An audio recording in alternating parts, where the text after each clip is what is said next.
প্রিয় লিসেনার্স, আসসালামু আলাইকুম। দেশ ও দেশের বাইরে যে যেখান থেকে আজকের এপিসোডের সাথে যুক্ত হচ্ছেন বা পরবর্তীতে হবেন, সকলকে জানাচ্ছি শুভেচ্ছা ও ভালোবাসা। আশা করি সবাই ভালো আছেন, সুস্থ আছেন। চলুন মূল ঘটনাতে চলে যাই। প্রিয় লিসেনার্স, এখন যে ঘটনাটি আপনাদের সামনে ইনশাল্লাহ উপস্থাপন করব, এই ঘটনাটি আমাদেরকে পাঠিয়েছেন হাসান জাহিদুর রহমান পিয়াল ভাই। উনি যেভাবে ঘটনাটি পাঠিয়েছেন আমি সেভাবে উপস্থাপন করার চেষ্টা করছি। আশা করছি এভাবে উপস্থাপন করলেই আপনাদের কাছে আরও বেশি ঘটনাটি ভালো লাগবে। চলুন শুরু করি। মূল ঘটনাতে চলে যাওয়ার আগে ছোট্ট অনুরোধগুলো আবারও করতে হয়।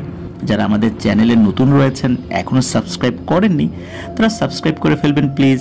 লাইক বাটনটা প্রেস করে দেবেন, আর আমাদের এই ভিডিওর লিঙ্কটাও শেয়ার করে দিতে অনুরোধ রইল। প্রিয় লিসেনার্স, চলে যাই মূল ঘটনাতে। হাসান জাহিদুর রহমান পিয়াল ভাইয়ের বাড়ি হচ্ছে ঝালকাঠি জেলার রাজাপুর উপজেলার সত্যনগর গ্রামে। আর যে ঘটনাটি উনি শেয়ার করেছেন, এই ঘটনাটি আংশিক উনি জানতেন আরও 2 থেকে 3 বছর আগে ইটভাটার একজন ম্যানেজারের কাছ থেকে শুনেছিলেন। ঘটনাটি কিন্তু খুব বেশি দিন আগের না, এই 2 থেকে 3 বছর আগেরই ঘটনা এটা। তার মানে হচ্ছে 2021 সাল, এরকম একটা সময় হবে আর কি। তো ইটভাটার একজন ম্যানেজারের সাথে একটি ভয়ানক ঘটনা ঘটে এবং সেই ঘটনার সাক্ষী অনেকেই হয়েছিলেন। কি সেই রোমহর্ষক ঘটনা ছিল? চলুন শুনি সেই ঘটনাটি। মূলত যার কাছ থেকে ঘটনাটি সংগ্রহ করেছিলেন, মানে আংশিকটা, তার নামটা ভুলে গেছেন। বর্তমানে তার বয়স 27-28 হবে এরকম আর কি। তো এটা এই পিয়াল আমাদেরকে জানিয়েছেন যে ওই সময় তার নামটা আসলে শুনেছিলেন কিন্তু খেয়াল নাই। আর ইটভাটার যেই কাজ, এই কাজ সম্পর্কে হয়তো আমাদের লিসেনারদের অনেকেরই টুকটাক ধারণা রয়েছে। তো ইটভাটার কিন্তু সিজন রয়েছে। তো ইটের যখন সিজন, মানে ওই ইট তৈরির কাজ চলে, তখন কিন্তু অনেক শ্রমিক থাকে। আবার নির্দিষ্ট সময়ের মধ্যে নির্দিষ্ট সংখ্যক ইট তৈরি হয়ে গেলে ওই যতটুকু ইট বিক্রি হয়, তারপর বাকি ইটগুলো বিক্রি করার আগ পর্যন্ত কিন্তু শ্রমিকগুলো থাকে না, মানে টেম্পোরারি শ্রমিক তারা আসে আবার চলে যায়। আর তাদের কাজ শেষ হয়ে গেলে তো চলে যাবেই। আর বাকি ইট বিক্রির জন্য শুধু ম্যানেজার আর অল্প কিছু শ্রমিক থাকে, মানে ফিক্সড স্টাফ যারা আর কি, তারা থাকেন আর কি। তো এখন যে ভাটার কথা আমরা বলতে যাচ্ছি, ওই ভাটাও এমনটাই হয়েছিল, অন্য 8-10টা ভাটা যেভাবে চলে। আর তখন ওই ভাটার ম্যানেজারের সাথে একটা ঘটনা ঘটে, যার প্রত্যক্ষদর্শী ওই ম্যানেজার সহ আরাফাত নামের একটা ছোট ছেলে, যে ওই ভাটায় ইট গোছানোর কাজ করত। আর আরাফাতের চাচাতো ভাই, তার নাম হচ্ছে আলামিন, সেও এই ঘটনার প্রত্যক্ষদর্শী। এই দুজনের বাড়ি ওই ভাটার কাছেই। তো আলামিনের বাবা ইটভাটা যখন সিজন থাকে, যখন শ্রমিকে পরিপূর্ণ থাকে, তখন ভাটার সামনে একটা ছোট্ট চায়ের দোকান দিতেন। শ্রমিকরা কাজ করতে করতে ক্লান্ত হয়ে গেলে ওই চায়ের দোকানে গিয়ে চা খেতেন। তো শুধু ওই সিজনের সময়টাই এই ব্যবসাটা চলতো। আর যেহেতু উনি ওখানে দোকান দিতেন আর কি, সেই সূত্রে আরাফাত আর আলামিন এদের অন সিজনে ভাটা পাহারা দেওয়ার কাজটা পেয়ে যায়। তো যাই হোক, ওই ইটভাটাটি রাজাপুরের আঙ্গারিয়া গ্রামের তাফালবাড়ি ব্রিজের পাশে অবস্থিত। ভাটাটির নামটা বলেছেন জাহিদুর রহমান পিয়াল, কিন্তু ভাটার নামটা আমরা সঙ্গত কারণে বলছি না। তো কবির নামের ভদ্রলোকের বাড়ি এই পিয়ালদের বাড়ির এখানেই, মানে সত্যনগর গ্রামের এখানেই। কিন্তু উনি ভাটা চালান না, মানে ওই ভাটার মালিক হচ্ছেন উনি, কবির।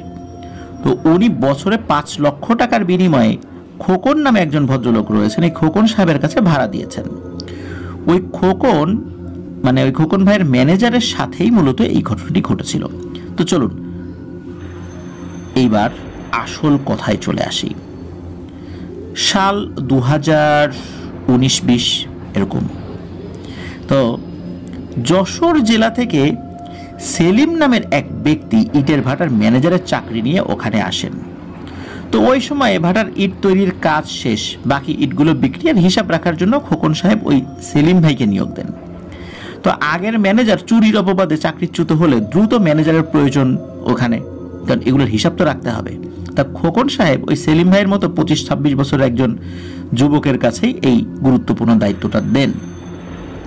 তো ওই সেলিম ভাই কিন্তু ওই এলাকায় একদম নতুন ছিলেন, আগে কখনো এই এলাকায় আসেন নাই। আর ভাটা রিলেটেড কাজগুলো কিভাবে করতে হবে এই সম্পর্কেও তার আসলে ন্যূনতম কোনো ধারণাই ছিল না। তবে হিসাব নিকাশে সে যথেষ্ট ভালো ছিল এবং সৎ ছিল। দ্রুত সময়ের মধ্যে সে সব কাজগুলো বুঝে ফেলে এবং তার কাজও সে খুব ভালোভাবেই করছিল। ইটের বেচা বিক্রি কিন্তু ভালোই সামলাতেন তিনি। তো খোকন সাহেব তার কাজে খুবই খুশি, এভাবে সময় চলে যাচ্ছে। তো বয়স কম হলেও তার হিসাব এবং সততার জন্য খোকন সাহেব সহ এলাকার মানুষের ভালোবাসাও পেয়ে যায় খুব তাড়াতাড়ি। তা খোকন সাহেব ভাটার অফিসেই তাকে থাকার ব্যবস্থা করে দিয়েছিলেন। তো আগের ম্যানেজার অবশ্য সে তার নিজ বাড়িতেই থাকতেন। তো যাই হোক, এই সেলিম সাহেব প্রথম 10-12 দিন তার কাজ শেষ করে এই সত্যনগর চায়ের দোকানে কিছু সময় আড্ডা দিতেন, সবার সাথে একটু পরিচিত হতেন, তারপর উনি ওনার রুমে গিয়ে ঘুমিয়ে যেতেন। তো এই ভাটাটি রাজাপুর কাঠালিয়া সড়কের পাশেই অবস্থিত। আর ওই ভাটার সামনের রাস্তা রয়েছে, আর 3 দিকেই রয়েছে ফসলি জমি। আর একদম কাছাকাছি অবশ্য কোনো ঘর বাড়ি নেই। ভাটার সবচাইতে কাছের বাড়ি হচ্ছে ওই যে আলামিনদের বাড়ি, যার কথাটা বললাম আর কি, যে ওদের যে বাড়িটা সেটা ভাটা থেকে হেঁটে যেতে 5 থেকে 7 মিনিট লাগে। তো যাই হোক, প্রথম দিকে রাতে যখন এই সেলিম ভাই একা থাকতেন তখন তো একটু খারাপ লাগতো, এত বড় এরিয়া, লোকজন নাই, পাশে লেবারদের থাকার ঘরগুলো কিন্তু খালি। ওটা নির্দিষ্ট সময় ব্যবহার করা হয় আর কি। এখন তো লেবাররা নাই, ইট বানানো তো হয়ে গেছে, ইট পোড়ানো হয়ে গেছে, এখন হলো বেচা বিক্রি চলছে, এই জন্য লেবাররা নাই। তো চারদিকে কিন্তু নীরবতা, আর এই শুনশান নীরবতার মাঝে রাতের বেলা উনি একদমই একা। তবে হ্যাঁ, কিছু কিছু শব্দ তার কানে আসতো। শব্দ বলতে ওই রাস্তা দিয়ে রাতের বেলা চলাচল করা কিছু গাড়ির শব্দ, আর কয়েকজন পায়ে হেঁটে গেলে গল্প গুজব করতে করতে যেত। তো এই শব্দটুকু উনি পেতেন, বাস এতটুকুই শব্দ বলতে আসলে যা বোঝায় সেটাই ছিল। ওই শুনশান নীরবতা ভাঙার জন্য এই শব্দ ছাড়া আর কোনো কিছু ছিল না সেখানে রাতের বেলা। তো সেলিম ভাই রাতে যখন ঘুমাতেন তখন নাকি প্রায়ই শুনতেন অনেক রাতে এই যে লেবারদের থাকার যে ঘরগুলো রয়েছে সেগুলোর বেড়া আবার টিনের, কে যেন লাঠি দিয়ে ঠাস ঠাস করে ওই টিনের বেড়ার উপর বাড়ি দেয়। আর টিনের বেড়ার উপর যদি বাড়ি দেয় তখন কিন্তু খুব জোরে শব্দ হয়, আর ওটা শুনশান জায়গা তো শব্দগুলো চারদিকে ছড়িয়ে পড়ে। তো এই ধরনের শব্দে উনি চমকে উঠতেন, তো কে এই কাজটা করে। তো প্রথম দিকে উনি চোর ভেবে বের হয়েছেন, তো তেমন কিছু না দেখে আবার গিয়ে উনি ঘুমিয়ে পড়তেন। এভাবে প্রায় প্রতিদিনই এই শব্দ উনি শুনতে পেতেন। এই শব্দে তার যে ডিস্টার্ব হতো না তা কিন্তু না, কিন্তু কি করবেন, উনি যখন দেখতেন যে আশেপাশে কেউ নাই তখন আবার চলে আসতেন। আর পরবর্তীতেও কিন্তু এই শব্দ হতো, কিন্তু এরপরে উনি আর বের হতেন না। উনি ওই যে শুইতেন আর বের হতেন না, ঘুমাতে অসুবিধা হতো, ঘুম ভেঙে যেত, তারপর উনি আর বের হতেন না, কারণ অনেক খারাপ লোকজন তো সেখানে থাকতে পারে। কারণ হচ্ছে শুনশান নীরব জায়গাতে অনেক দুষ্টু প্রকৃতির লোকজন যারা নেশা করে তারা ওখানে আসতে পারে। আর ওনার একটা বিষয় বুঝে আসতো না, কেউ নেশা যদিও করেই কিন্তু তারা তো চুপচাপ করবে, এরকম শব্দ করে তাকে জানান দেওয়ার মানেটা কি। আর লোকজন যদি থাকেই তো উনি বের হয়ে টর্চ লাইট মারার পরে বিভিন্ন জায়গায় টর্চ লাইট মারতেন, কাউকে তো উনি দেখেন নাই, শব্দটা আসলে করে কে, নাকি কেউ মজা করছে তার সাথে।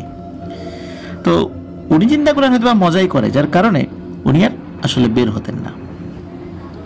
তো যাই হোক, তার খুব অস্বস্তি হতো এভাবে একা একা থাকতে। তো ইটের ভাটার যিনি মালিক খোকন সাহেব তাকে বিষয়টা জানান যে খোকন ভাই, আমি তো আসলে রাতের বেলা একা একা থাকতে খুব অসুবিধা হয়, ভয়ও লাগে, আর এত বড় একটা ফাঁকা জায়গা, কোন বিপদ আপদ হয়, মানুষজন তো ভালো না, কখন কোন খারাপ লোকজন এসে আমাকে আক্রমণ করে, ইট চুরিও করে নিয়ে যেতে পারে, বাধা দিতে গেলে আক্রমণ করতে পারে, একা একা আসলে এগুলো তো সামলানো খুব মুশকিল। তখন এই ইটের ভাটার যিনি মালিক এই যে খোকন সাহেব, উনি আরাফাত নামে একটা ছেলেকে রাতের বেলা তার সাথে থাকার জন্য দিয়ে দেন, যাতে করে উনি রাতের বেলা খুব অস্বস্তি বোধ না করেন। তো আরাফাতকে নিয়ে ওই সেলিম ভাই খুব ভালোভাবেই কয়েকদিন চলে যাচ্ছিল।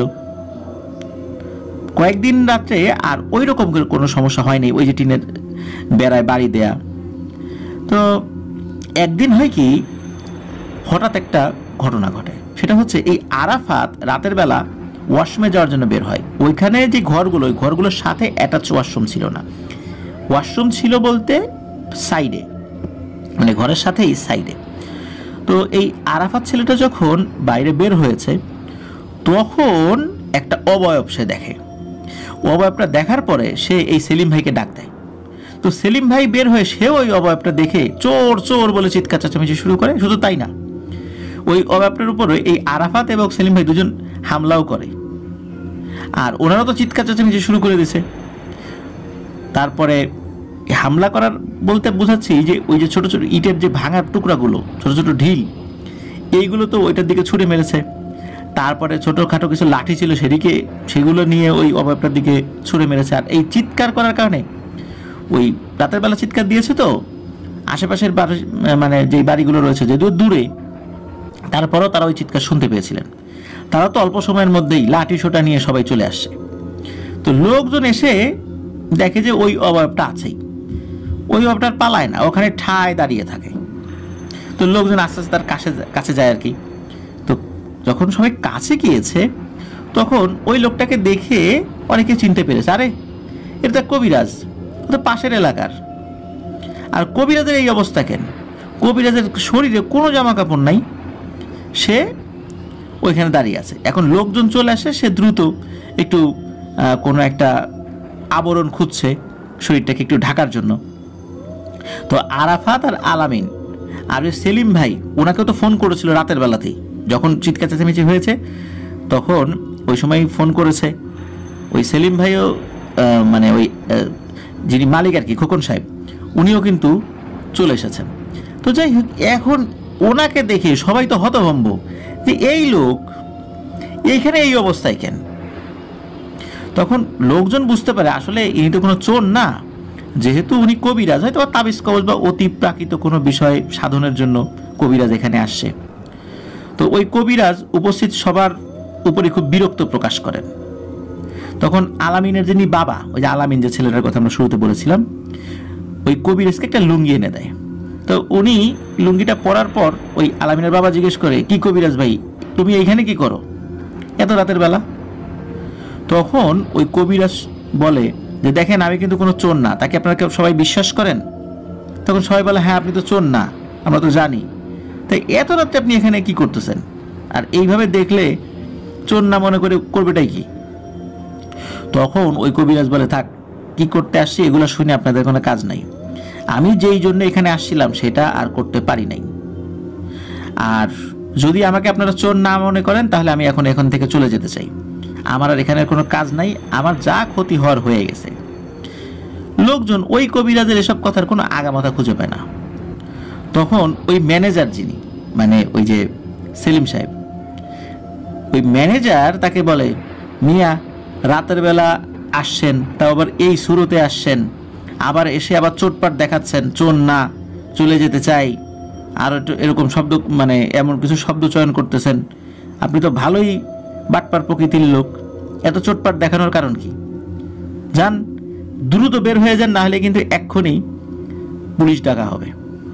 ভণ্ডামির কোনো জায়গা পান না, না? এই ইট ভাটায় আসছেন রাতের বেলা আমাদেরকে বিরক্ত করার জন্য, এখানে ভণ্ডামি করার জন্য। তো এইরকমভাবে তাকে খুব গালমন্দ করেন ওই সেলিম ভাই। তো এসব শুনে কবিরাজ কোনো কথার উত্তর দেয় না। সে কি করে, তার কাছে একটা ছোট একটা ফোন ছিল, কিন্তু বাটনওয়ালা ফোন। সে ওই ফোনটা একটা জায়গায় রেখেছিল আর কি। ওই ফোনটা নিয়ে এসে কাকে যেন একটা কল দেয়। তো বোঝা গেল তার কোন এক সহচর। তো ফোনে বলে যায়, গাড়ি নিয়ে সামনে আগা, আমি আসতেছি। তো কবিরাজ কি করে, ওই ধানের যে ক্ষেত ছিল পাশে, ওইটা অন্ধকারের মধ্যে দিয়ে মিলিয়ে গেল। তো লোকজন দেখছে কিছুক্ষণ পর ওই ধান ক্ষেতের ওই উল্টো পাশে বেশ খানিকটা দূরে মোটরসাইকেলের আলো দেখা যায়। তখন দূর থেকে লোকজন বুঝতে পারে যে এই কবিরাজের কোনো সহচর এসে তাকে ধান ক্ষেত যে ওই পার থেকে তাকে নিয়ে চলে যাচ্ছে। তো যাই হোক, ওই দিন যে যার মতো চলে যায়, সবাই বাড়িতে গিয়ে ঘুমিয়ে পড়ে। এরপর থেকে সপ্তাহখানে কোনো প্রবলেম নাই, ওই যে বেড়ায় বাড়ি দেয়া বা এই টাইপের কোনো কিছু নাই আর কি, সব কিছু স্বাভাবিক। এভাবে চলে যাচ্ছিল দিন। তো এর মধ্যে হঠাৎ একদিন এই আরাফাত ছেলেটা, যেটা এই সেলিম ভাইয়ের সাথে রাত্রেবেলা থাকতো, সে অসুস্থ বোধ করার কারণে ওই দিন রাত্রে আর সেলিম ভাইয়ের সাথে থাকে নাই, সে বাড়িতে চলে যায়। বাড়ি তো কাছাকাছি ছিল। তো সেলিম ভাই সব কাজ শেষ করে ঘুমিয়ে পড়েন। তো মাঝরাতে সেলিম ভাই ওয়াশরুমে যাওয়ার জন্য বের হয়েছেন। রাত আনুমানিক 2টো থেকে 3টার মধ্যবর্তী কোনো একটা সময় হবে আর কি। তো উনি দেখতে পান এক অদ্ভুত বিষয়, সেটা হচ্ছে ওই যে আগের দিনের মতো একটা অবয়ব দেখা যাচ্ছে, এবং সেই অবয়বটারও শরীরে কোনো জামা কাপড় নাই, এটা বোঝা যাচ্ছে। কেন বোঝা যাচ্ছে? কারণ ওই অবয়বটা ইটের ভাটার সাথে একটা লম্বা চিমনি থাকে, যেটাকে অনেকে চোঙা বলে। তো ওইটার সাথে হেলান দিয়ে দাঁড়িয়ে আছে, আর ওইখানে কিন্তু একটা এনার্জি সেভিং বাল্ব, যেটা মানে এলইডি বাল্ব, ওইটা লাগানো ছিল। তো ওই আলোতে আসলে ছোট একটা এনার্জি বাল্ব, তো চারদিকে তো ফাঁকা, অনেকটা দূরে তো আলো ছড়িয়ে পড়ছিল, যার কারণে আলোর যেই একটা রেশ, এটা একটু কম ছিল সেখানে। কিন্তু যতটুকুই থাকুক না কেন, দূর থেকে তো বোঝা যায়। তো উনি ওইটাতেই বুঝেছিলেন যে এই একটা লোক দাঁড়িয়ে আছে, তার শরীরে কোনো জামা কাপড় নাই। কিন্তু এইখানে সে দাঁড়িয়ে আছে কেন, উনি কিন্তু একদম স্পষ্ট দেখেছিলেন ওইটা। তো সেলিম ভাই যেই দরজাটা খুলেছেন, ওইটা কিন্তু ওই অবয়বটা শুনতে পায়। মানে যেই না দরজাটা খুলেছেন, ওয়াশরুমের দরজাটা, উনি কিন্তু দেখেছেন। উনি দেখে ওই সময় কিছু বলেন নাই। তো উনি ওয়াশরুমের দরজা খুলছেন এবং ওই দিকে তাকিয়ে আছেন যে ওই জিনিসটা কি করে। তখন সেলিম ভাই বুঝতে পারেন ওই অবয়বটা আসলে এই যে মাত্র ওয়াশরুমের দরজা খোলার যে একটা ঘটাং করে শব্দ হয়েছে, ওয়াশরুমটা কিন্তু পাকা ওয়াশরুম আর কি, ওইটার স্টিলের দরজা, স্টিল দরজা যে সিটকেনি, ওইটাও তো লোহার হয়, ওইটা কিন্তু খুললে লাগালে ঘটাং করে শব্দ হয়। তো এই শব্দে ওই অবয়বটা সেলিম ভাইয়ের দিকে তাকিয়েছে, এবং দূর থেকেই সেলিম ভাইকে দেখে সে একটা অদ্ভুত হাসি দেয়। আর হাসিটা এমন ছিল যে সে খুব জোরে হাসছে, কিন্তু হাসির কোনো শব্দ হচ্ছে না। আর ওইখানে ছোট্ট একটা শব্দ হলেও কিন্তু শোনা যায়, চারদিকে ফাঁকা তো, শুনশান নীরবতা। কিন্তু ওই অবয়বটা যে হাসছে, এই হাসির কোনো সাউন্ড নাই। তো সেলিম ভাইও ওয়াশরুমে না গিয়ে ওই অবয়বটার দিকে তাকিয়ে আছে, এরকম চোখাচোখি প্রায় 2 থেকে 3 মিনিট হয়। তারপর যেটা হয় সেটা হচ্ছে ওই অবয়বটা লাফিয়ে ওই ইটভাটার কিন্তু বিভিন্ন মুখ আছে, যেই মুখ দিয়ে কিন্তু খড়ি ঢোকানো হয়। তো তখন তো আর ইটভাটা আগুন জ্বলছিল না, ওই রকম একটা চুলার মুখের মধ্যে লাফ দিয়ে চলে যায়। তখন কিন্তু বেশ রাত। তো সেলিম ভাই এই বিষয়টা দেখে খুব ভয় পান। তো এই বিষয়টা নিয়ে ভয় পেলেও উনি আর ওয়াশরুমে ঢোকেন নাই। মানে ভয় তো পেয়েছেন, কিন্তু বিষয়টা নিয়ে আর ভাবেন নাই। এই কারণে ভাবেন নাই যে এই বিষয়টা নিয়ে এখন ভাবলে ওনার রাতের ঘুম হবে না। উনি ওয়াশরুমে না গিয়ে দ্রুত ওনার রুমে গিয়ে শুয়ে পড়েছেন। প্রচণ্ড ভয় পেয়েছেন, ঘুমই আসছিল না। বেশ কিছুক্ষণ পর উনি শুনতে পান তার যেই ঘরটা, যেই ঘরে উনি আছেন, সেই ঘরের পাশে শ্রমিকদের থাকার যে টিনের ঘরগুলো ছিল, ওইগুলোতে ওই যে আগের মতো কেউ যেন লাঠি দিয়ে জোর জোরে বাড়ি দিচ্ছে। আগে তো 1টা 2টা দিত, এখন 2-3 সেকেন্ড পর পর ঠাস ঠাস করে বাড়ি দিচ্ছে। আর এমন শব্দ হচ্ছে, এই অবস্থাতে কেউ যদি গভীর ঘুমেও থাকে তার ঘুম ভেঙে যেতে বাধ্য। আর ওনার তো ঘুম ভেঙে গেছে, আর একে তো ভয় পেয়েছেন, তো ওনার ঘুম আসার তো প্রশ্নই নেই। এর কিছুক্ষণ পর আর একটা ভয়ানক ঘটনা ঘটে। সেটা হচ্ছে যে উনি বুঝতে পারেন ওনার ঘরের যেই টিনের চাল, ওই টিনের চালের উপর কেউ খুব সাবধানে হাঁটছে। মানে টিনের চালের উপর কেউ যদি আস্তে আস্তে পা ফেলে, এটা কিন্তু ওই ঘরের মধ্যে যারা থাকে তারা কিন্তু বুঝতে পারে।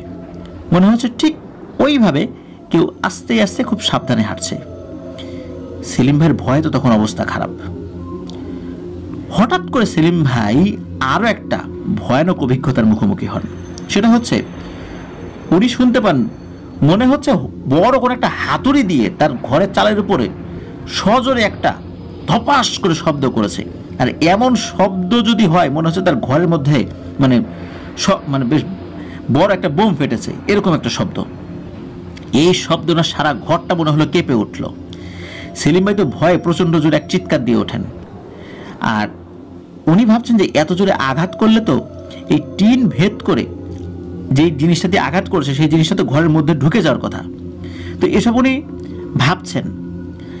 এই ভাবতে ভাবতে হঠাৎ করে উনি আরও একটা বিষয় শুনতে পান। সেটা হচ্ছে ওনার কাছে মনে হচ্ছিল ওনার চালের এক পাশে একটা টিন উপড়ে ফেলার চেষ্টা করা হচ্ছে। উপড়ে ফেলতে গেলে টিনের যে কটমট কটমট শব্দ বা এক ধরনের ঝনঝন শব্দ হয় না, ওই রকম শব্দ হচ্ছে। উনি তো প্রচণ্ড ভয় আছেন। উনি চিন্তা করেছেন তাকে হত্যা করার উদ্দেশ্যে কেউ এখানে আসছে। কারণ হচ্ছে একে তো উনি একা থাকেন, আর এখানে লোক থাকার কারণে অনেক চোর ডাকাত এখানে এসে ইট চুরি করতে পারে না। তার উপর কিছুদিন আগে একটা ঘটনা ঘটেছে, এক কবিরাজের সাথে তার উত্তপ্ত বাক্য বিনিময় হয়েছে। উনি ঢিল ছুঁড়েছেন, লাঠি ছুঁড়েছেন, সে আঘাত পেয়েছে। তো সেও যেভাবে তার দিকে তাকিয়েছিল, সেও প্রতিশোধ নেবে বলে মনে হয়েছে। তো চিন্তা করছে সে হয়তো বা কোনো লোক পাঠিয়েছে, আর এই লোক তাকে এখন ক্ষতি করার জন্য আসছে। তা না হলে এই টিনের চাল উপড়ে ফেলবে। আর দেখে তো একদম স্বাভাবিক মানুষের মতোই মনে হয়েছে, মানে দূর থেকে ওই যে যে অভাবটা চিমনির সাথে মানে হেলান দিয়ে দাঁড়িয়েছিল, তারপরে হেসে দিল, এই সমস্ত উনি চিন্তা করছেন। তবে ওনার এই চিন্তা অল্প সময়ের মধ্যেই অন্যদিকে মোড় নেয়। সত্যি সত্যি একটি টিন উপড়ে ফেলা হলো, তবে পুরো টিন না, টিনের একটা অংশ উপড়ে ফেলা হলো, আর উপরে কিন্তু ফাঁকা হয়ে গেল। ওই ফাঁকা দিয়ে উনি যখন তাকিয়েছেন তখন উপরে তারা দেখা যাচ্ছে। আকাশ তো ওই সময় পরিষ্কার ছিল, উপরে তারাটা দেখা যায়, বোঝা যাচ্ছে যে টিনের চালের ওই অংশটা একদম ফাঁকা হয়ে গেছে। আর উনি হঠাৎ করে আরো একটা ভয়ানক জিনিস দেখতে পান। উনি দেখেন একটা টাক মাথা, মানে মাথায় কোনো চুল নাই, এইরকম একটা মাথা ওই ফাঁকা দিয়ে ভেতরে ঢোকার চেষ্টা করছে। আর ওনার রুমে তো তখন লাইট জ্বালিয়ে রেখেছিলেন আর কি। ওই লাইটের আলোতে উনি স্পষ্ট দেখতে পেলেন যে মাথাটা ভেতরে ঢোকার চেষ্টা করছে, ওটার মুখমণ্ডলটা না আগুনে ঝলসানো। আর এমনভাবে ঝলসানো, অনেক সময় আমরা যদি গরম কোনো জিনিস চূড়া থেকে নামাই, সেটা দিয়ে ধোঁয়া ওড়ে না, ওর মুখমণ্ডল দিয়ে ধোঁয়া উঠছে। তার মানে সদ্য ওই মুখমণ্ডলটা পুড়েছে, ধোঁয়া উঠছে। এইরকম একটা মাথা ওই ছিদ্র দিয়ে, মানে যতটুকু ফাঁকা হয়েছে ওই দিক দিয়ে মাথাটা ঢুকছে। মাথাটা ঢুকলো, বডিটা ওইভাবে দেখা যাচ্ছে না। আর মাথাটা ঢোকার পর এই সেলিম ভাইয়ের দিকে এক দৃষ্টিতে তাকালো কয়েক সেকেন্ড, আর তারপরেই সে হাসা শুরু করলো। এমন হাসি যে হাসির কোনো শব্দ নাই, দাঁত বের করে খিলখিলিয়ে হাসছে, কিন্তু হাসির কোনো শব্দ হচ্ছে না। লিসেনার্স, একবার ভাবুন তো, কেউ আমাদের সামনে জোরে জোরে হাসছে কিন্তু কোনো সাউন্ড হচ্ছে না। গভীর রাত্রে এই ধরনের একটা বিভৎস চেহারার কেউ যদি এভাবে হাসে, তাহলে মানুষের কেমন লাগতে পারে? এই সময় যেটা হয়, সেলিম ভাইয়ের তো মনে যে দোয়া দুরুদ জানা ছিল ওনার মনের মধ্যে, এগুলো পড়ার কথা ওনার মনে আসছিল না। কারণ এই ধরনের সিচুয়েশন উনি কি করবেন এটা উনি বুঝতে পারছিলেন না। অল্প সময়ের মধ্যে ওই অভাবটা হাসি বন্ধ করে রাগের দৃষ্টিতে ওনার দিকে তাকান। আর ওই যে টিনের যেই অংশটুকু তুলে ফেলেছিলেন, ওইটা কি করেছেন, ওই ছিদ্র দিয়ে ঢুকিয়ে ওনার দিকে ছুঁড়ে মেরেছেন। তো ঘটনার আকস্মিকতায় সেলিম ভাই জ্ঞান হারিয়ে ফেলেন। এরপরে কি হয়েছে ওনার মনে নাই। পরের দিন এই সেলিম ভাই, ওনার জ্ঞান ফেরে হচ্ছে এই বাইরে খোকন সাহেব, যিনি আর কি এই বিষয়ের মালিক, ইটভাটার মালিক, তার শব্দে প্রচণ্ড জোরে চিৎকার করে ডাকাডাকি করছেন, ওনার রুমের দরজা ধাক্কাচ্ছেন। তো এই সমস্ত চিৎকার চেঁচামেচিতেই এই সেলিম ভাইয়ের জ্ঞান ফেরে। উনি ওঠেন, ওঠার পর উনি দরজা খোলেন। তো খোকন সাহেব ভেবেছেন যে সেলিম ভাই হয়তো বা কোনো নেশা টেশা করছিল, ঘুম ভাঙছে না। তো উনি একটু রাগান্বিতভাবে বলেন যে, কি সেলিম, কি করছো, এতক্ষণ ধরে ডাকছি শোনো না, নেশা টেশা করছো নাকি? এরপরে এই খোকন সাহেবকে উনি রাতের সব কথা খুলে বলেন। তো খোকন সাহেব উনি বলেন যে, তুমি তো বলছো যে তোমার রুমের টিনের চাল খুলে ফেলেছে, কই চাল তো ঠিকই আছে। তো সেলিম ভাই অবাক হন, আরে তাই তো, চাল তো একদম স্বাভাবিক, এখানে তো কোনো কিছুই হয় নাই।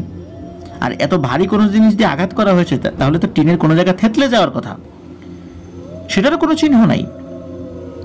তো খোকন সাহেবের বিশ্বাস ছিল সেলিম ভাইয়ের উপর।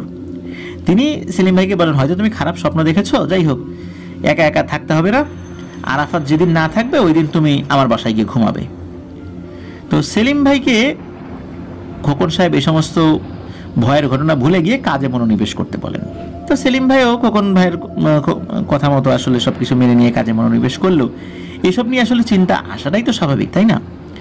উনি কোনোভাবে এটাকে নিছক স্বপ্ন ভাবতে পারছেন না, কারণ উনি তো ওয়াশরুমে যাওয়ার জন্য বের হয়েছিলেন, তারপর ওই অভাবটাকে দেখেছিলেন, তারপরে উনি ঘরের ভিতরে ঢোকার পর এটা ঘটনা ঘটেছিল। এটা স্বপ্ন হয় কিভাবে? তো আসলে কিভাবে এটা হয় এইসব উনি ভাবতে ভাবতে কাজ করছিলেন। তো উনি যে ইটের যে লাইনগুলো ওইগুলো ঘুরে দেখছিলেন সব ঠিকঠাক আছে কিনা। উনি গুনতে গুনতে ওই অবয়বটা যে চুলার মুখে লাফ দিয়ে ঢুকেছিল ওই জায়গাটাতে যান। চিন্তা করেন রাতের বেলা তো এদিক দিয়ে ঢুকেছিল।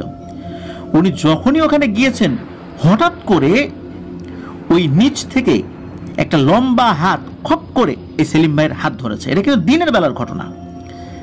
হাত ধরেছে এবং ওই গর্তের মধ্যে তাকে টেনে নিয়ে যাওয়ার চেষ্টা করছে। সেলিম ভাই তো প্রচন্ড জোরে চিৎকার চেঁচামেচি শুরু করছেন। তখন কিন্তু একদম মাঝ দুপুর 11:30, 12টা বা 12:30টার মতো বাজে। তো উনি চিৎকার চেঁচামেচি শুরু করছেন। ওই সময় কিন্তু এই যে খোকন সাহেব উনি এই ইটভাটার অফিসেই ছিলেন। কিছু কাস্টমারও আসছেন, তাদের কাছে কিছু টাকা পয়সা পাওনা ছিল, সেগুলো হিসাব নিকাশ করছেন, চা খাচ্ছিলেন ওই সময়। তো এই চিৎকার শুনে এই খোকন সাহেব এবং ওই কাস্টমার তারাও দৌড়ে বাইরে বেরিয়ে আসেন এবং তারা দেখতে পান যে কিছু একটা এই সেলিম ভাইকে এই ইটভাটার চুলার মধ্যে টেনে নিয়ে যাওয়ার চেষ্টা করছে। আর সেলিম ভাই অন্য আর একটা হাত দিয়ে ওখানে থাকা বেশ ভারী একটা গাছের গুড়ির সাথে শেকড় ছিল। ইটভাটায় কিন্তু এরকম শেকড় সহ শুকনা গাছ ফেলে দেওয়া হয় আর কি। তো ওই জিনিসটা আর এক হাত দিয়ে কোনো রকম করে ধরে রেখেছেন, তবে বেশিক্ষণ ধরে রাখতে পারবেন না। তো ওনারা তো দ্রুত ওইখানে চলে যান এবং দ্রুত যে সেলিম ভাইকে আগে ধরেন। ওনারা কিন্তু যখনই ধরেছেন ওনারা ওই হাতের কবজিটা কিন্তু দেখেছেন যে সেলিম ভাইয়ের হাতে আর একটা হাত ধরে রেখেছে, কিন্তু ওই হাতটা অন্যরকম, দেখে মনে হয় না কোনো মানুষের হাত এটা হতে পারে। আর ওনারাও কিন্তু ওই নিচ থেকে যে এই টানটা অনুভব করেছিলেন। ওনারাও অনেক চেষ্টা করেন, তবে অল্প সময় চেষ্টা করতে হয়েছিল। হঠাৎ করেই ওই অদৃশ্য শক্তিটা সেলিম ভাইয়ের হাতটাকে ছেড়ে দেয় আর সেলিম ভাই ওখানেই অজ্ঞান হয়ে যান।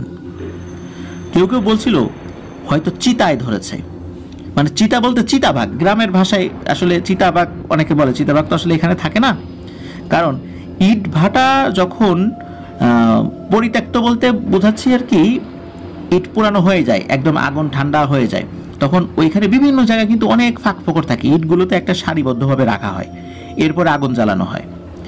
তো ওই সময় কিন্তু বিভিন্ন ধরনের মেছো বাঘ এই টাইপের জিনিস কিন্তু ওখানে আসে। তো গ্রামীণ ভাষায় ওটাকে আসলে চিতাবাঘ বলে, আসলে তো চিতাবাঘ না আর কি। তারপরে খাটাস বলি, বন বিড়াল বলি, এই জিনিসগুলো কিন্তু ওইখানে আসে নাকি ওই সমস্ত জায়গায়। তো ওনারা ওইটাকে চিতা মনে করে, কিন্তু চিতা যদি হয় বা ওই আমি বন বিড়ালই ধরি বা এইগুলা কি মানুষের মতো হাত হয়? তারা কি ওইভাবে ধরে টানতে পারে? তো যাই হোক, সবাই চিন্তা করেন যে এইগুলোর এই ইট ভাটা তো এখন তো ইট পোড়ানো হচ্ছে না, এখন তো বিক্রির সময়, মনে হচ্ছে এই টাইপের কোনো প্রাণী এখানে বাসা বেঁধেছে আর সেলিম ভাইকে নাগালে পেয়ে তাকে শিকার বানাতে চেয়েছে। তো যাই হোক, ওনারা যেই বিষয়টাই ভাবেন না কেন, যখন সেলিম ভাইয়ের জ্ঞান ফেরত আসে তখন এই খোকন ভাই সহ সবাইকে বলেন। খোকন সাহেবের বিশ্বাস হলেও অন্য লোকেরা তারা এটা নিয়ে হাসাহাসি করে। ওনারা দূর থেকে আসছেন, ওনারা ইট কিনতে আসছেন, তো ওনারা এই বিষয়টা বিশ্বাস করতে পারছিলেন না। এটাও বলছিলেন যে ওই নিচে কোনো লোকটোক ছিল, হয়তো ওর সাথে মজা করেছে আর কি। তো ওনারাও কিন্তু ওই টানটা অনুভব করেছিলেন। তো সেলিম ভাইকে খোকন সাহেব কিন্তু বিশ্বাস করেন, আর এই কারণে সেলিম ভাইয়ের কথা উনি একদম প্রতিটা ওয়ার্ড বাই ওয়ার্ড বিশ্বাস করেছিলেন। এই কারণেই এই খোকন সাহেব সেলিম ভাইকে নিয়ে একটা হুজুরের কাছে যান। আর তখনই কিন্তু এই বিষয়টা ওই এলাকায় রটে যায়।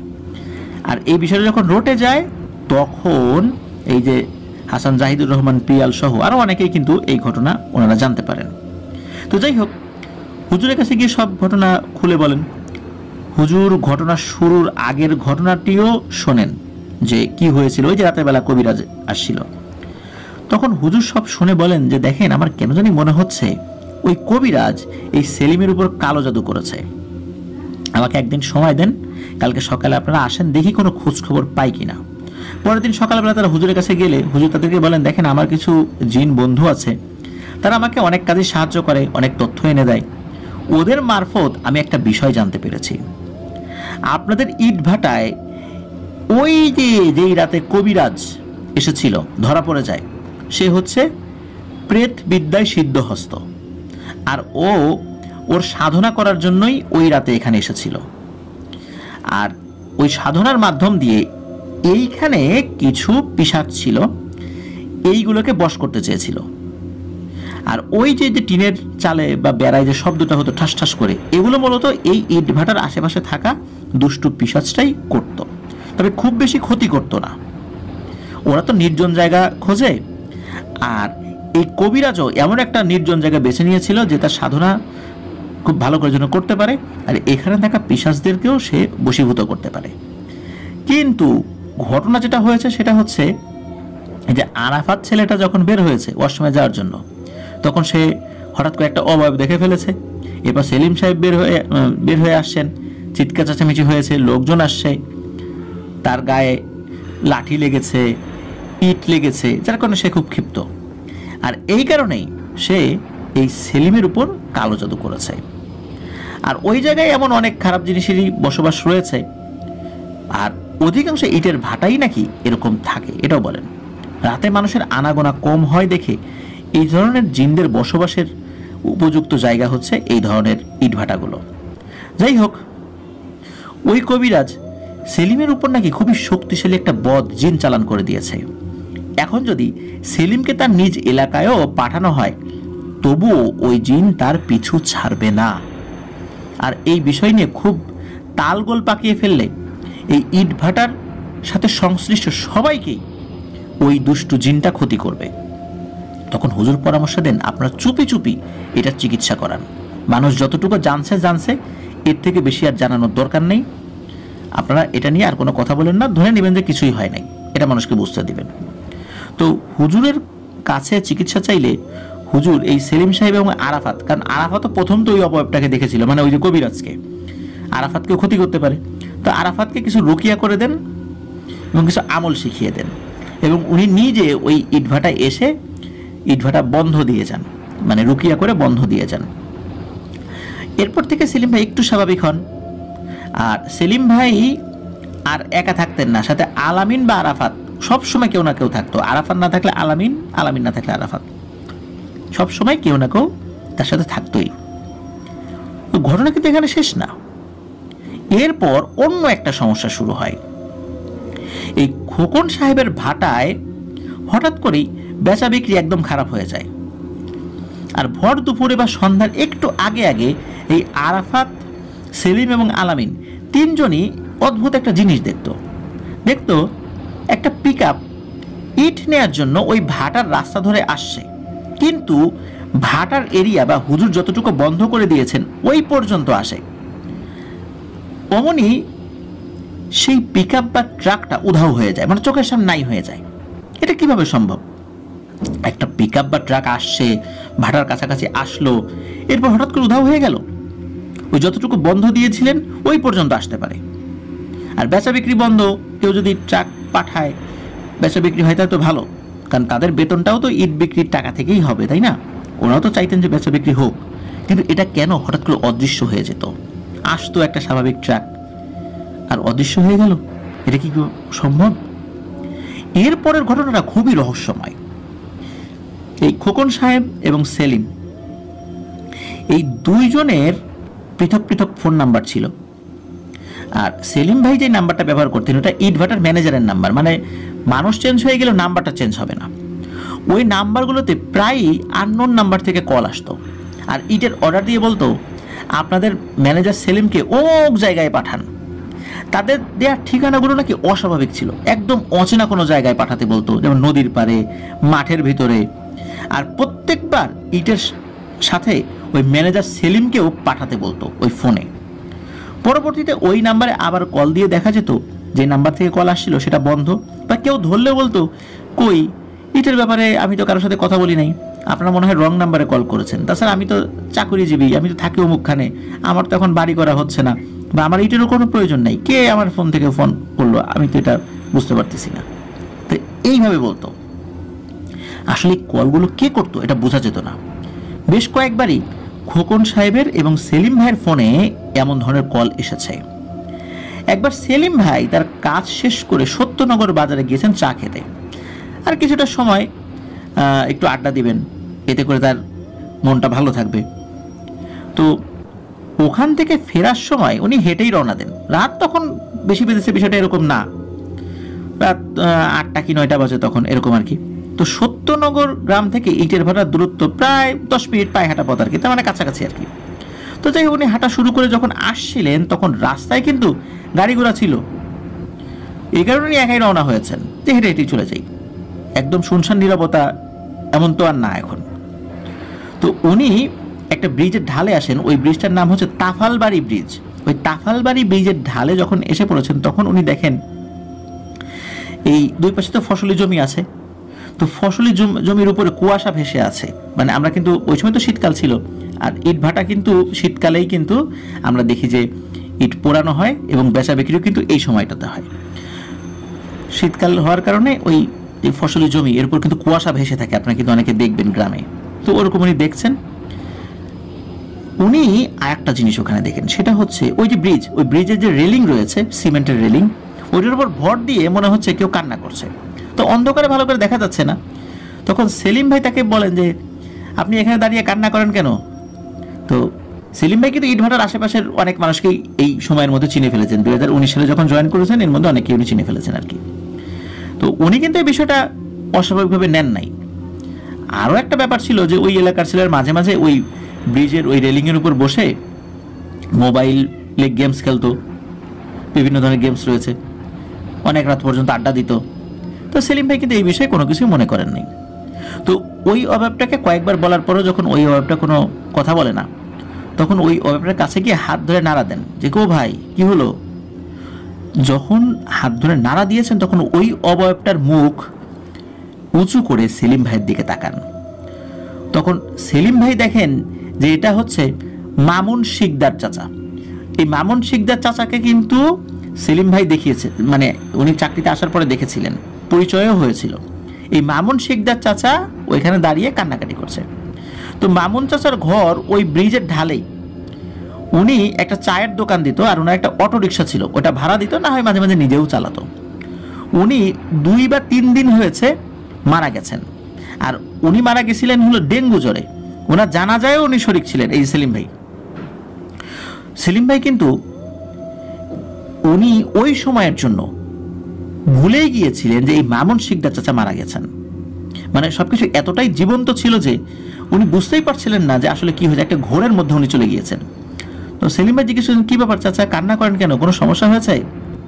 তখন এই মামুন শিকদার চাচা সেলিম ভাইকে বলেন, কান্না তো করি তোমার জন্য সেলিম, তুমি তো খুব তাড়াতাড়ি আমার কাছে চলে আসবা, আমার খুব কষ্ট হয় একা একা, চলো আমার সাথে চলো, তোমারে নিয়ে যাই। তো এই বলে ওই অবয়বটা একটা বিশ্রীভাবে হেসে দেয়। হেসে দিয়ে মানে ফিক করে একটা হেসে দিয়েছে, খুবই বিভৎস টাইপের একটা হাসি আর কি।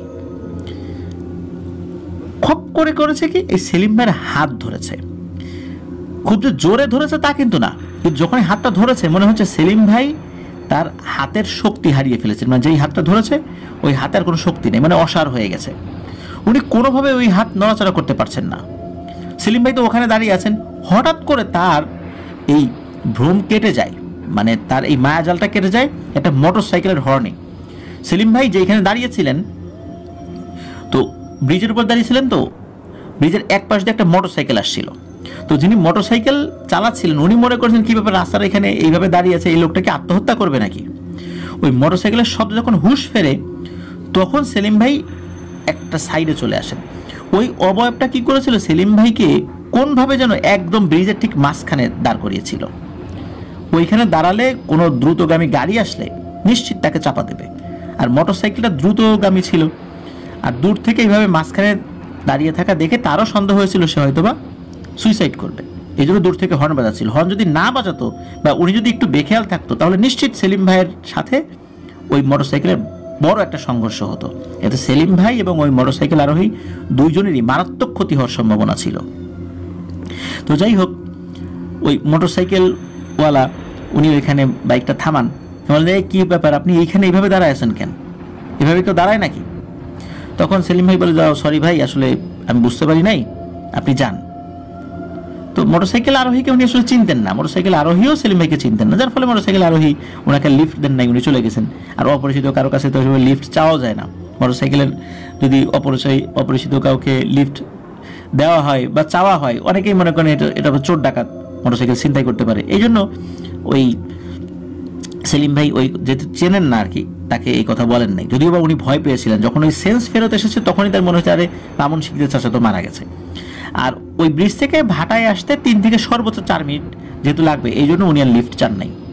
আর অপরিচিত হওয়ার একটা ব্যাপার তো আছেই। তো উনি যখন রুমে আসেন তখন এই ঘটনা নিয়ে ভাবতে থাকেন। আর ওই যে আরাফাত ছেলেটাও ইতোমধ্যে রুমে চলে আসে। তো আরাফাতকে দেখে উনি একটু স্বস্তি পান। আরাফাত এসে দেখে সেলিম ভাই খুব ভয় পেয়ে, তার অবস্থা খুব খারাপ, মানে ওই সময় তো শীতকাল, তারপরেও উনি দরদর করে ঘামছেন আর কি। তাই এই আরাফাত আলামিনকেও ডাকে। আলামিন কিন্তু এই দুইজনের থেকে একটু বেশি বয়সের, যার কারণে আলামিনকে ওনারা দুইজনে খুব ভরসা করতো আর কি, বয়স বেশি, অভিজ্ঞতাও আছে। তো ওই দিন তারা নিশ্চিন্ত মনে ঘুমিয়ে পড়েন। সেলিম ভাই ঘুমের মধ্যে একটা অদ্ভুত স্বপ্ন দেখতে পান ওই রাতেই। উনি দেখেন তাকে এক অদ্ভুত একটা অবয়ব, ওই অবয়বটাকে উনি কোথাও দেখেছেন, পরে মনে করতে পারেন, ওই স্বপ্নের মধ্যে মনে করতে পারেন উনি যে ওই অবয়বটা হচ্ছে ওই যে টিনের চাল ফাঁকা করে যে মাথাটা ঢুকিয়ে দিয়েছিল এবং টিনের একটা অংশ তার দিকে ছুঁড়ে মেরেছিল, এটা হচ্ছে সেই অবয়ব। ওই অবয়বটা তাকে বলছে, ইরে সেলিম, কি মনে করেছিস তুই আমাকে আটকাতে পারবি না, তুই কোনোভাবে আমাকে আটকাতে পারবি না, তোর কারণে আমাদের অনেক ক্ষতি হয়েছে। তুই ভেবেছিস ওই হুজুরের কাছ থেকে রুকিয়া করে এসে আর হুজুরের শেখানো আমল করে বেঁচে যাবি আমাদের হাত থেকে? সারা জীবন কি এইভাবে করতে পারবি? ভুল হবে না, কখনো মিস হবে না। যেদিনই সুযোগ পাবো তখনই তোকে শেষ করে ফেলবো, মনে রাখিস। আর তোকে যারা যারা সাহায্য করেছে তাদের কাউকেই শান্তিতে থাকতে দেব না। এই বলে ওই অবয়বটা তার দিকে কিছু একটা ছুঁড়ে মারে। আর ছুঁড়ে যেহেতু মেরেছে, ওই স্বপ্নের মধ্যে উনি চমকে ওঠেন। চমকে ওঠার কারণে তার ঘুমও ভেঙে যায়। তা ঘুম ভেঙে যাওয়ার পর উনি দেখেন যে ওই আলামিন আরাফাত ঘুমাচ্ছে, উনি আর কাউকে ডাকেন নাই আর কি, যেহেতু একটা স্বপ্নই ছিল। উনি আবারও ঘুমের চেষ্টা করেন আর কি। এর মধ্যে আর একটা ঘটনা ঘটে, সেটা হলো এই খোকন সাহেবের ভাটায় ইট বেচা বিক্রি একদম বন্ধ। খোকন সাহেবের মতে রাস্তা দিয়ে ইটের ভাটার দিকে তাকালেই মানে মনে হয় একটা নির্জীব ছন্ন ছাড়া একটা জায়গা, পরিত্যক্ত জায়গা। এটা যে একটা ব্যবসা প্রতিষ্ঠান এটা মনেই হয় না, কেমন যেন মনে হয় একটা অন্ধকারাচ্ছন্ন একটা জায়গা, দিন দুপুরেই এরকম মনে হয়। এই খোকন সাহেব বুঝতে পারেন কোনো একটা অশুভ শক্তির প্রভাবে এগুলো হচ্ছে। তাই উনি দ্রুত সেলিম ভাইকে তার এলাকায় পাঠিয়ে দেওয়ার ব্যবস্থা করেন। আর সেলিম ভাইকে বেতন দিয়ে তার নিজ এলাকায় পাঠিয়েও দেন। ওইখানে তাকে একটা ভালো হুজুর দেখাতে বলেন, কারণ এই খোকন সাহেব চিন্তা করেছিলেন যে সেলিমকে কিন্তু ক্ষতি করবেই, ওই কবিরাজ ক্ষতি করবে। আর যা হয়েছে এটা তো নিশ্চিত নেই যে কোনো একটা অশুভ শক্তির প্রভাব এখানে পড়েছে, সেলিমকে মেরেও ফেলতে পারে। এজন্যই মূলত উনি তাকে পাঠিয়ে দিয়েছিলেন। তো এইটুকু পর্যন্ত এলাকায় আস্তে আস্তে বেশ করে আরাফাত, আলামিন ওরা যারা ছিল এদের মাধ্যম দিয়ে কিন্তু আস্তে আস্তে ছড়িয়ে পড়ে। আর এইটুকু পর্যন্ত মূলত এই হাসান জাহিদুর রহমান পিয়াল উনি খুব ভালো করে শুনেছিলেন। এরপরে অনেক দিন কিছু জানতেন না, কিন্তু যখন চিন্তা করলেন যে এই ঘটনাটা আপনাদের হর ওয়ার্ল্ডে পাঠাবেন, তাহলে এর পরের ঘটনাটা কি সেটা তো একটু জানা দরকার। ওই চেষ্টা থেকে আরও কিছু তথ্য জানার চেষ্টা করেছিলেন এবং সেই তথ্যটাই এখন আমরা আপনাদের সামনে উপস্থাপন করছি। মূলত উনি আরাফাত এবং আলামিন তো এই এলাকারই ছেলে, তাদের কাছ থেকে বিষয়টা আরও ভালো করে জানার চেষ্টা করেছিলেন।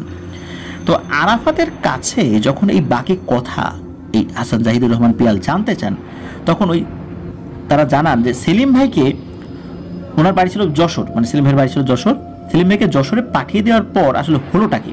তখন আরাফাত জানায় সেলিম ভাই চলে যাওয়ার পর ইট ভাতা একদম পরিত্যক্তর মতো হয়ে যায়। ওই বছর একটা ইটও বিক্রি হয় নাই, পরের সিজনে গিয়ে ইট বিক্রি করতে হয়েছিল।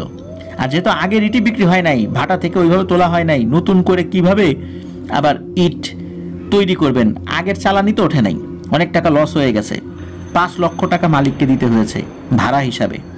তারপর শ্রমিক মজুরি আরও কত খরচ তো আছেই, যার কারণে পরের সিজনে আর ইট তৈরি হয় না, আগের ইটগুলো বিক্রি করার চেষ্টা করছিলেন।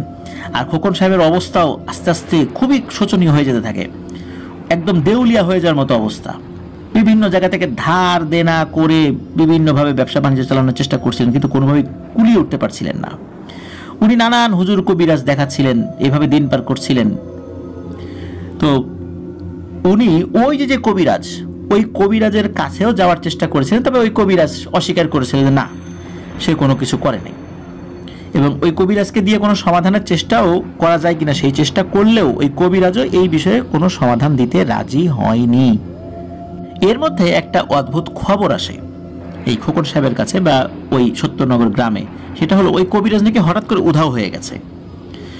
কোথায় গেছে তার পরিবারের লোকজনও জানে না, অনেক দিন ধরে লাপাত্তা, এবং এখন পর্যন্ত সে লাপাত্তাই রয়েছে। আর উনি মূলত লাপাত্তা হওয়ার পরেই এই খোকন সাহেবের আস্তে আস্তে উন্নতি হওয়া শুরু করে। আর খোকন সাহেবের শরীর স্বাস্থ্যেরও ক্ষতি হচ্ছিল আর কি, সেটা থেকে আস্তে আস্তে উন্নতি হচ্ছিল। আর ওই যে সেলিম ভাই, ওনার কি অবস্থা এটা তো জানার দরকার। সেলিম ভাইয়ের অবস্থা নাকি খুবই করুণ হয়ে গিয়েছিল। উনি কিন্তু বেশ স্বাস্থ্যবান একজন মানুষ ছিলেন, উনি একদম শুকিয়ে কাঠ হয়ে গিয়েছেন, একদম কঙ্কালসার, যে কেউ ওনাকে দেখলে ভয় পেতেন। খোকন সাহেব প্রায় তার খোঁজ খবর নিতেন চিকিৎসার জন্য টাকা লাগবে কিনা। উনি নিজে অনেক অসুবিধার মধ্যে থাকলেও এই সেলিম সাহেব যেহেতু এই ভাটা পাহারা দিতে গিয়েই বিপদের মধ্যে পড়েছেন, এই জন্য ওনার নিজ দায়িত্বেই উনি খোকন সাহেবের ভালো মন্দ সবসময় খোঁজ খবর রাখতেন, কখন কোনটা লাগে। তো ওই কবিরাজ গায়েব হয়ে যাওয়ার পরও যখন এই সমস্যার কিছুটা উন্নতি হবে বলে মনে হচ্ছিল, সত্যি উন্নতি হতেও থাকে। এই সেলিম ভাইও স্বপ্নে দুঃস্বপ্ন দেখা বন্ধ করে দেন, আর দেখেন না উনি, ওনার শরীর স্বাস্থ্যের আস্তে আস্তে ভালো উন্নতি হতে থাকে। ওনার স্বাভাবিক যে কর্মচাঞ্চল্য সেটা ফিরে আসতে থাকে। তো এভাবে আস্তে আস্তে উন্নতি হচ্ছে। আর এই যে খোকন সাহেব, ওনার কিন্তু এই ভাটার ব্যবসা এখনো আছে, ওই ভাটাটা এখনো আছে, তবে আগের থেকে কিছুটা ভালো, এখনো লস কাটিয়ে উঠতে পারেন নাই। মানে ওই কয়েক বছর যে লসটা করেছিলেন এই 2024 সালে এসেও সেই লসটা কাটিয়ে উঠতে পারেন নাই। 23 সাল পর্যন্ত তো শীতকালে ভাটাটা চলেছে, তো এখন তো বর্ষাকাল, এখন তো ভাটার সিজন না, তো হয়তোবা আবার এই 24-এর শীতকাল আসলে আবার ভাটাটা চালু হবে। আস্তে আস্তে উনি ক্ষতি পুষিয়ে নেওয়ার চেষ্টা করছেন, আগের থেকে বেশ অনেকটাই উন্নতি হয়েছেন বলে জানা গিয়েছে। আর ওই তান্ত্রিক কবিরাজ এখনো বাড়িতে ফেরত আসে নাই, সে যদি আবার ফেরত আসে তাহলে আবার কি হবে জানা যায় না। তবে অনেকেই ধারণা করেন যে ওই তান্ত্রিক কবিরাজকে কোনো অদৃশ্য শক্তি হয়তোবা গায়েব করে দিয়েছে, কোথাও হয়তোবা এমনভাবে আটকে রেখেছে আর কোনোভাবে ফেরত আসা সম্ভব না, বা চিরতরে এই পৃথিবী থেকে বিদায় করে দিয়েছে, তার ডেড বডিও পাওয়া সম্ভব না। অনেক কিছুই হতে পারে, কিন্তু সবকিছু অনুমান মাত্র যে ওই কবিরাজের সাথে আসলে কি হয়েছিল। তার পরিবারের লোকজনও কিছু জানতে পারে, তার পরিবারও কিন্তু এখনো খোঁজ খবর করে যাচ্ছেন তার। আর সেলিম ভাই, উনি ওই এলাকায় বেড়াতে এসেছিলেন, কিন্তু ওই ভাটার দিকে আসেন নাই, ওই খোকন সাহেবের বাসায় এসেছিলেন, পরিচিত অন্যদের সাথে দেখা করতে এসেছিলেন। আর এই খোকন সাহেব, উনি আগে খুব একটা নামাজ কালাম পড়তেন না, এই সমস্যার পর থেকে উনি একদম নামাজি হয়ে যান। আর আল্লাহর অশেষ রহমতে ওনার আগে থেকে তো উন্নতি হয়েছে, এটা বললাম, সেটা কি আল্লাহই কাটিয়ে দিয়েছেন নাকি ওই কবিরাজের হারিয়ে যাওয়ার পর থেকে সেটা উন্নতি হয়েছে, সবকিছু তো আল্লাহর ইচ্ছা নিঃসন্দেহে। তো এখন এই অবস্থাতেই রয়েছে। প্রিয় লিসেনার্স, ইট ভাটার এই ঘটনাটি আপনাদের কেমন লাগলো জানি না, কতটুকু ভয় শিহরণ জাগাতে সক্ষম হয়েছে। আমার কাছে কিন্তু খুবই ভালো লেগেছে। ইটভাটার যেই লোকেশনগুলো আমরা আমাদের এই ঘটনায় বললাম, আশা করছি ওই ইটভাটা অনেকে চিনে থাকবেন, ঘটনার সত্যতাও আপনারা জানতে পারবেন। ধন্যবাদ হাসান জাহিদুর রহমান পিয়ালকে।